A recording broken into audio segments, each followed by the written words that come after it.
You are watching the FinTech Magazine show, brought to you by FinTech Magazine, InsurTech Magazine, and BizClik Media Group. My name is Scott Birch, and here we bring you all the latest news, analysis, and opinions from the worlds of FinTech and InsurTech every 2 weeks. Performed, if you like, live here on LinkedIn, and it's also shown on YouTube and across our other digital platforms as well. Sorry, excuse me, it's been a while. I'm stumbling over my words. 1 second. That's good. Right. Joining me today is FinTech and InsurTech editor Joanna England, and also making his debut on the show, we have Alex Clear, who is also an editor on our team working on FinTech and InsurTech. So hello, Joe and Alex. How are you both doing today? Yeah, good. Great weather today, and it's Friday, so all good. And it's nice to have Alex here. Welcome, Alex. Thank you very much. It's great to be here. Oh, absolutely. Now, just to remind you, whoever is out there watching, you can come and say hello by posting in the comments section just underneath the show. And you can also go and vote in our LinkedIn poll as ever as well. So, Joe, why don't you tell us what the big question is that we're asking our audience today? Okay, so the big question today is, what change is having the biggest long-term impact on the buy now, pay later space? Is it A, economic downturn, B, consumer spending habits, C, new regulations in the space, or D, Apple entering the race? It'd be really great if you could put your comments and also join in on that poll as well as we're going through the show, because we'll announce the results at the end. Yeah, that's brilliant. No, I know that we've already had hundreds of votes and comments already come in on this. Now, I actually looked at this the other day, and I've actually got another theory of what impact might have on the BNPL space. But I'm sure we'll talk about that later when we come round to looking at the results of the poll. We'll be doing that in the second half of the show. Okay, but first, there's loads to talk about before then. We're going to be taking a look at the new issues of FinTech and InsurTech magazines. But first, let's take a look at the latest news.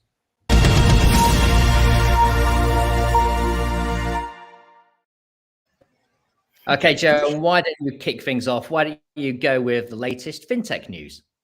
Yeah, well, of course, the story everyone's talking about is Klarna's fall from grace and the fact that it's lost 40 billion from its valuation. So I really wanted to look at the reasons. Joe, yes. Rewind a minute. How much has it lost from its valuation? 40 billion. 40 billion. Yeah. Billion dollars. Yes. Yeah. Sorry for interrupting. Carry on. That's okay. I know it is a bit of a shocker, isn't it? That one. It was pretty awful. So I wanted to look at the reasons why the buy now, pay later market is going through such a difficult time at the moment, and why Klarna has fallen so hard. And I think we really kind of need to look over the last 3 years and look first of all at the economic climate and also the roller coaster in terms of customer spending habits. Because the buy now, pay later space kind of exploded during the pandemic in 2020 and 2021, mainly because governments were pumping a lot of money into the public purse to keep the economy buoyant, and they wanted to keep people spending. So, for example, in the UK's case, we had billions given out in furlough from Rishi's magic money tree. And in the US, of course, there were huge hardship payments as well. So then as people couldn't go to the shops, as we all know, there was this enormous online boom. And at that time, at most checkouts in big stores, the little buy now, pay later payment option buttons appeared. They were a new thing. They were quite trendy. Suddenly, sort of all these online stores had them. And because it was a new thing, millions of customers made use of that. And it was this initial push, I think, that contributed massively to the buy now, pay later boom that we have seen happen, particularly with a company like Klarna, which in 2019, I think had a valuation of about 4 billion and then kind of grew tenfold over that 2-year period. So then what happened, of course, is we fast forward to today and we see massive hangovers happening. And one of the reasons for that is that buy now, pay later companies have been largely unregulated in terms of who they lend money to. So people who could who could borrow via buy now, pay later and use those terms would many of them would not have been necessarily offered the same sort of financial assistance from a traditional credit lender. So that's one issue that buy now, pay later is facing, because there's now a large number of customers, and because we're now in an economic squeeze, that are struggling to pay back their debts from that time of plenty. Now, a recent report by Barclays and the UK charity Step Change has just released a report saying that at least a third of buy now, pay later customers in the UK alone are now finding their repayments unmanageable. And so that's one issue. The next issue is that consumer spending habits obviously have now contracted, because we're in this after period of plenty, and everybody's kind of like holding on to their cash, and rightly so. And the third thing is that governments are finally stepping up, and they are placing restrictions on buy now, pay later companies in terms of who they can lend to. So you see the lending pool contract even more. And all these elements have kind of combined to a point where we're now seeing a drop in investment in buy now, pay later. And I personally think that we won't see a boom again in buy now, pay later that we've seen initially over the last 2 years. But I don't think it's a trend that's dead, but I definitely think the big party is over for them. But then again, Apple has just walked into the room, haven't they, Alex? I mean, you did a story on that just recently. What's going on with that? What's your take on Apple entering the buy now, pay later space, and what's going to be the fallout from that? Yeah, that's right. I recently spoke to a number of payment experts about the launch of Apple Pay Later.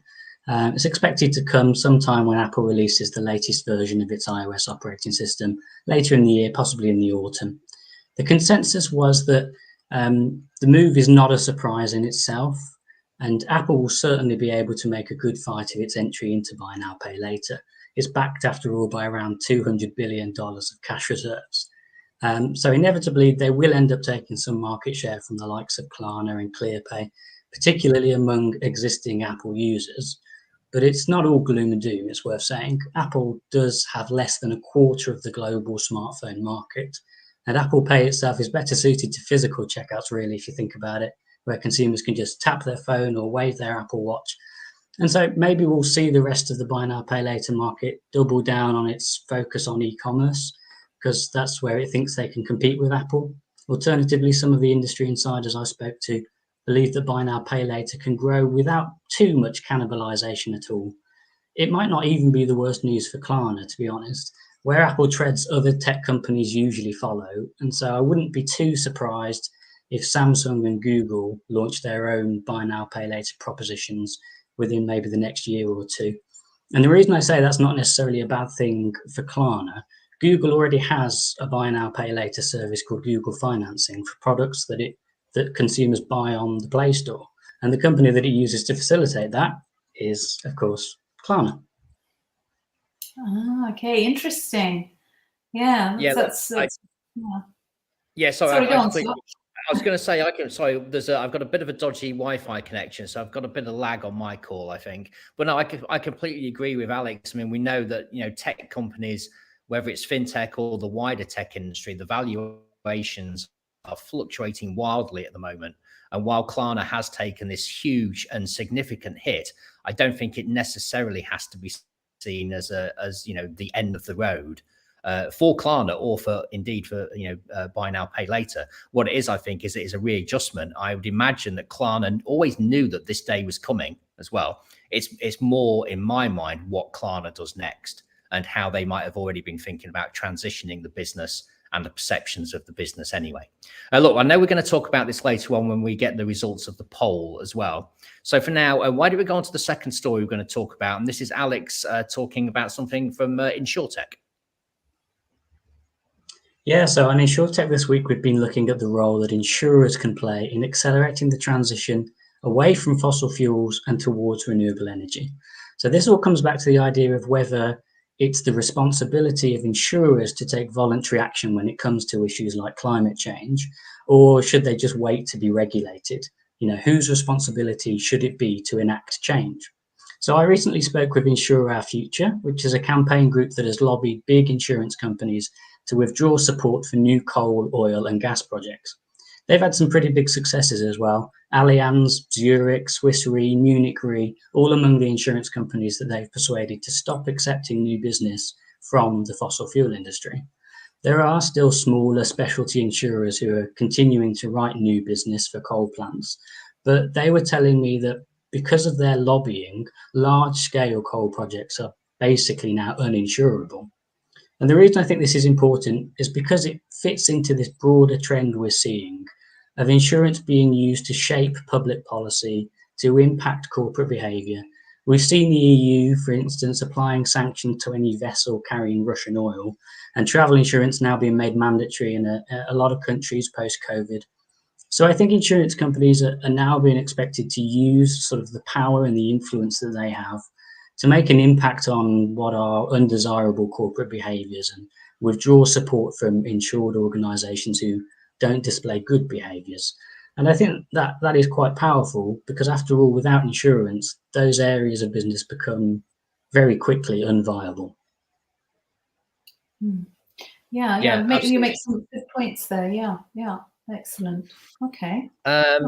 Right, now I just wanted to say a couple of hellos actually to people who are joining us live. I don't know if we can just bring these up on screen, but we have Nazish Ali. Oh, there we go. Chiran Oli as well saying hi. Nazish Ali saying hello to Scott, Joanna and Alex. Nice to have you with us today. So let's move on. Remember, you can catch all of the latest news and analysis on our websites, which you just saw there, perfectly illustrated by Joanna and Alex. And you can see those on fintechmagazine.com and insurtechdigital.com. And that's where you'll see all of our daily news content, our features, our analysis, and where you can also read our digital magazines. And we'll be talking about those right after the break. But first, we're going to go to the ad break, and then we'll come back and we're going to tell you a little bit more about FinTech Live as well, which is happening in London later this year. Don't go away. Customers and employees are producing millions of signals critical to your business. How they feel, what they like, why this product and not that, where they're spending money, what could be better, or what would make them happier, spend more, and be more loyal. These signals are flooding into your organization in live time. Medallia captures all these signals and makes sense of them, so you can understand every experience along every journey. Our artificial intelligence analyzes all these signals to detect patterns, identify risk, and predict behavior, so you can fix problems before they happen and double down on opportunities to make experiences extraordinary.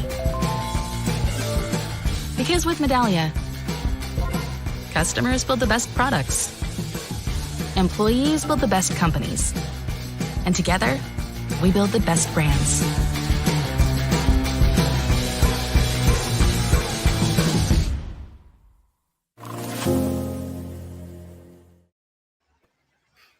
Welcome back, everyone. Now, as you know, we're having a bit of a heat wave here in the UK, and it seems to be playing havoc with a bit of our Wi-Fi as well. So apologies if you're having connection issues.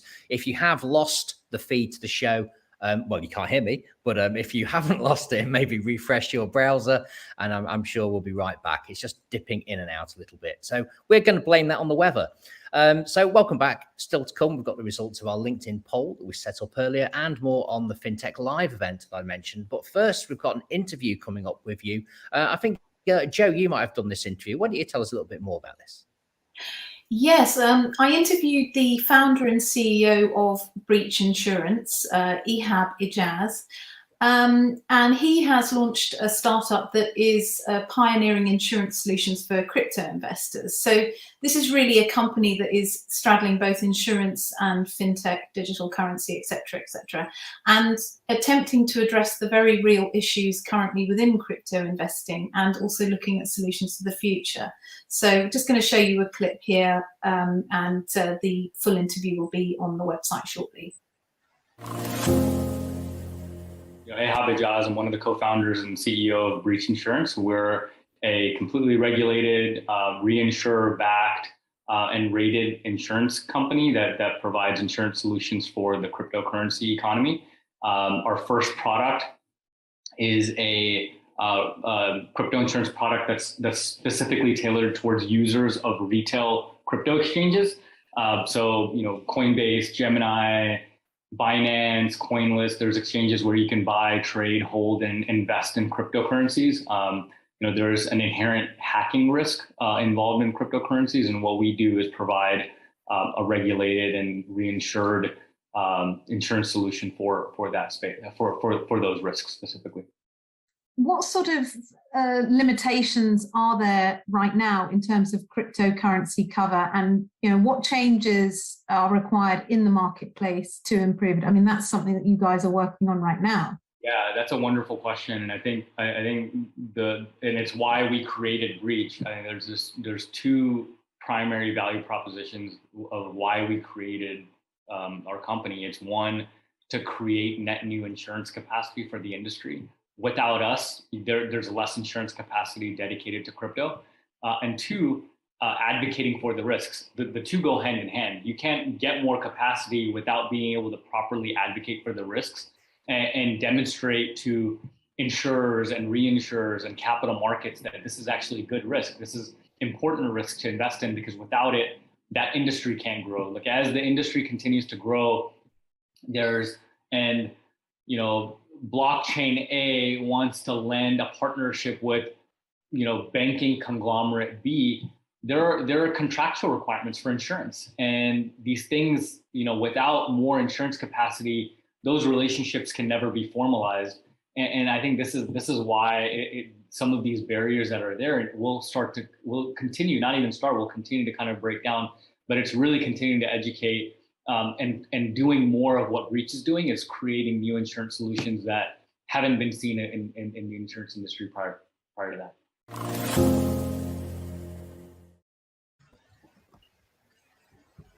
Okay, that looked really interesting, Joe. I mean, did you say there's going to be a longer version of that interview that's going to go up on the website as well? Yes, there is, and we could only show you a short clip there, of course, but we then went on to have a really interesting discussion about what's going to happen with digital currency through the metaverse and all these different avenues where digital currency is becoming so essential. Even though it's currently going through a little bit of a winter, it's still a very relevant form of currency. So yeah, good interview, that one. I mean, I certainly want to read a bit more about that, because I think it's a brave company that starts offering insurance against something so volatile as crypto. I mean, what's your take on this, Alex? Does this sound like a good idea, or destined to fail?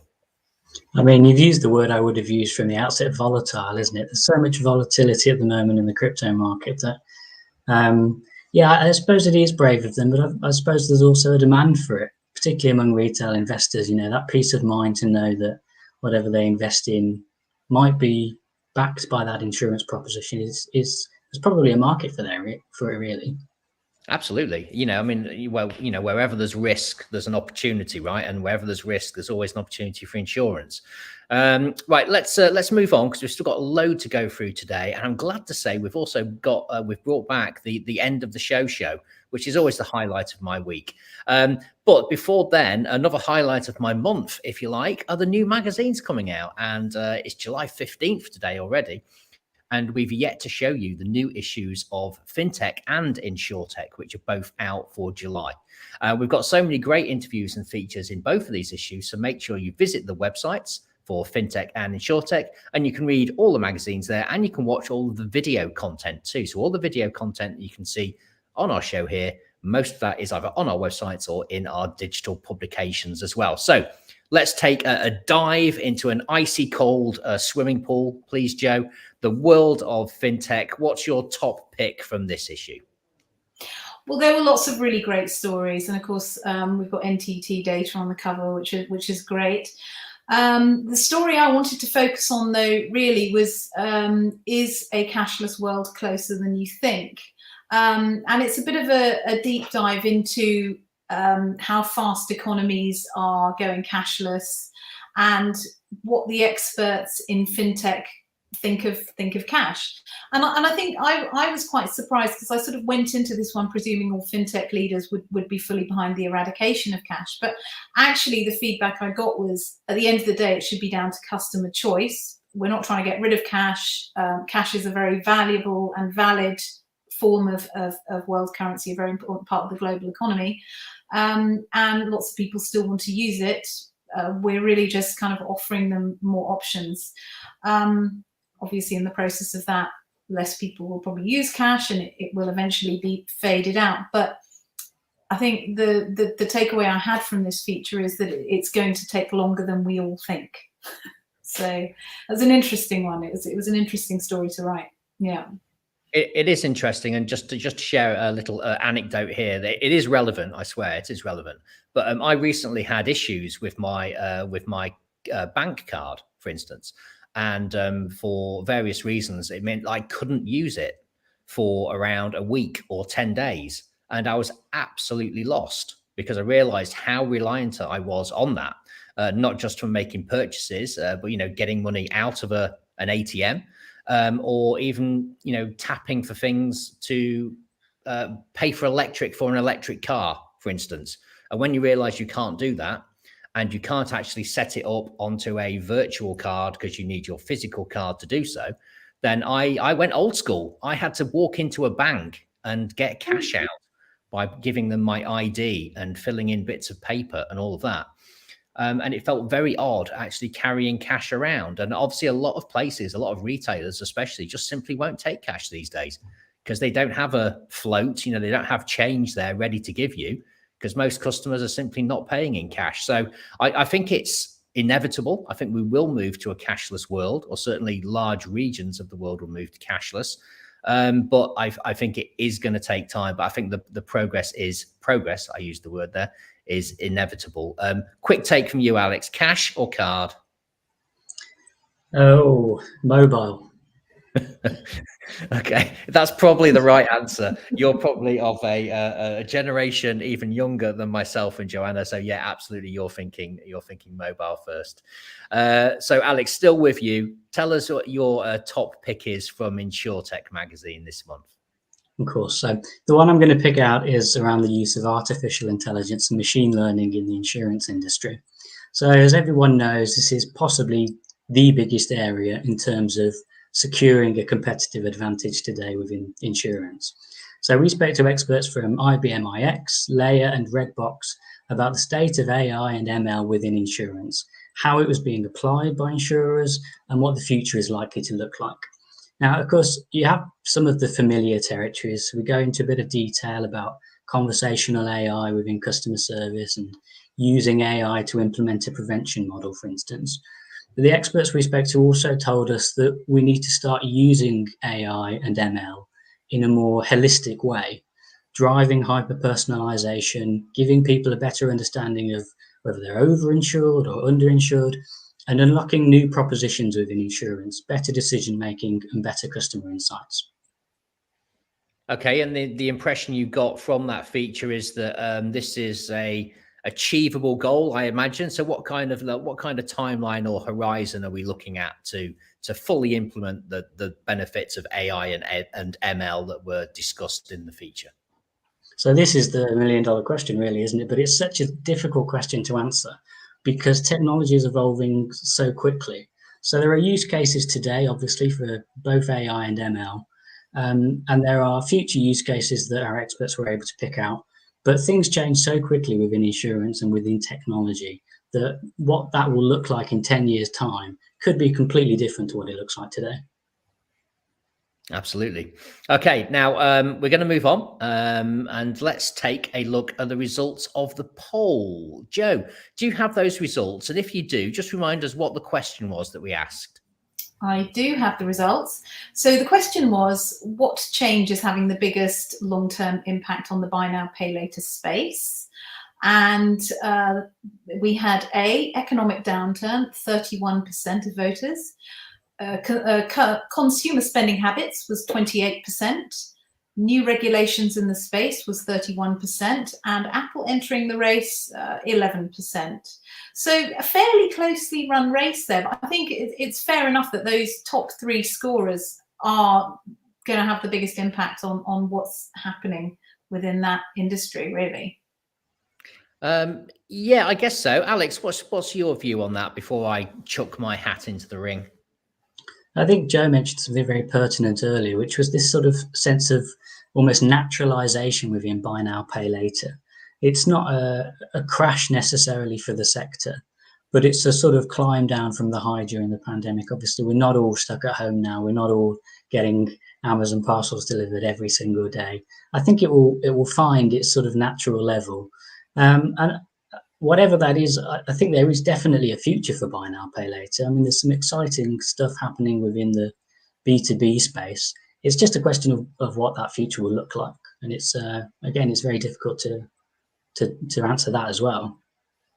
Yeah, and I'm going to go back to pretty much where we started, which was the discussion around Klarna. Now, obviously, Klarna has been impacted, not necessarily so much, I believe, because of the views on buy now, pay later, or I don't think of other actors coming into that arena, like, you know, Apple was the most high profile one.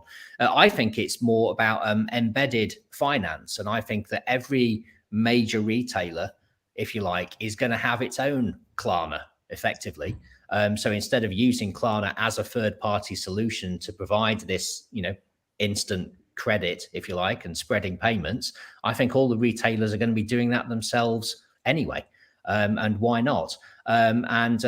Just to do a cross reference to a feature that we ran in one of our sister publications, which is out now, Business Chief, we did an interview with Alessandro Hatami. He's the founder of Pacemakers.io, and Leon Gauman, who's the founder of Elsewhen, on how retailers can reclaim consumer finance at the point of sale. And they were discussing retailer strategies for buy now, pay later. It was really interesting. I also saw these guys talking at Money 2020 as well. So please do go and visit businesschief.com. And if you search for BNPL, then you'll find that feature in there. Okay, let's move on then. Now, we've got some important dates for your diary, as we tell you every week, as FinTech Live returns as a hybrid event in London. This year, it's going to be taking place on the 1st and 2nd of November. And we also held the first of these live shows last year at Tobacco Dock. But this year, the event moves to a fantastic new venue. Really excited about this one. And it's called Magazine London, which, of course, is wholly appropriate for a publishing and media company like BizClik. But it's a fantastic venue. It's based in Greenwich, overlooking the Thames and Canary Wharf. And we will be there 1st and 2nd of November with the great and the good from the fintech industry. Early bird tickets are now available. And if you go to our website, fintechmagazine.com, here we go. There you go. You can see the landing page there. Then you can register for that event right now. Before we bring things to the inevitable climax, I think, Joe, we're going to have the traditional end of the show. Yes, we are. I've got a little quiz planned for you both. So today we're going to have a little game of Guess the Baby.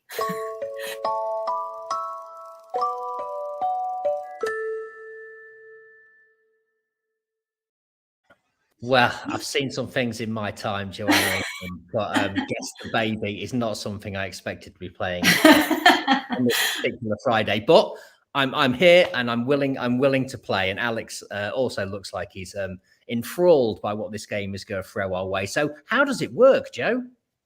Okay, so Early's going to show you 3 images of babies who have grown up to be mega fintech trailblazers. And you have to guess who the babies are in their adult. Okay. Here's number 1. So Scott, you go first. Oh, right. Okay. I thought this was going to be like a fingers on buzzers situation. No. This is going to be so embarrassing. Okay. Well, I've got to look at the age here. I'm thinking that looks like he is probably late 60s, early. In fact, hang on a minute. You say this is fintech and finance. Oh, yeah, my Lord. It might be a little deceptive, actually. But do you know what? I'm going to say that's Elon Musk. That's exactly who I would say it is as well. Okay, Ernie, can we have the reveal? Ah. Well done, excellent. Okay. I love the fact that both photos have got him looking at a phone. By the way, Joe, nice. Yeah, continuity. Yeah. He was clearly no. I'm not. That could be a legal action. We better move on. Carry on. Who's the next baby? Okay. Baby number 2. Now, I do actually, this is kind of a tricky one. I do have a clue if you need it. Do you know what? I'm going to let Alex go first on this one. I'm not sure I'm going to get this, Jane. What's the clue? The clue is this baby now rocks an awesome beard. That was the clue, wasn't it? It's not Jack Dorsey, is it? Let's have a look. What do you think, Scott? You going to go with that? I think I'll go with Alex's suggestion. Okay, let's have a look. Woohoo! It is. Wow, well done. Very good, very good. Seriously, I didn't think you were going to get that one. Honestly, you surprised me, Alex. That's amazing. Okay. All right. Well done, well done. Baby number 3. Wow. Okay. Well, that definitely looks old. I mean, it looks like something from the Wizard of Oz. Yeah. Do you need a clue? Well, I think I do. Alex, do you need a clue? Yes, definitely. Boy or girl? That would be a helpful clue. Okay. So this baby owns more than 60 companies and is a boy. Yeah. Do you know what? My baby knowledge is not what it used to be. I'm afraid. I'm gonna have to pass on this one. Alex, any shots in the dark? I don't even think I have an answer now. Go on, Joe. Put a phone on It's got similar hair now. No. Okay. All right. Let's big reveal. Mr. Buffet. So you see the resemblance. Yeah, I guess so. I mean, he clearly looks like he was from another era. So yeah, that does make sense. Okay. All right, I'm liking that, Joe. I am liking it. Okay. We did have one more if we got time. Want to go for the last one? Yeah, why not? Because it's been so successful so far. Well, you've done really well. I mean, again, this is a clue. Go on then. Yeah, give us a clue. This baby built his fortune on books. Oh, well, yeah. Now you've said that, and I look at the face, it's clearly Jeff, isn't it? What do you think, Alex? Yeah, it's got to be Jeff Bezos.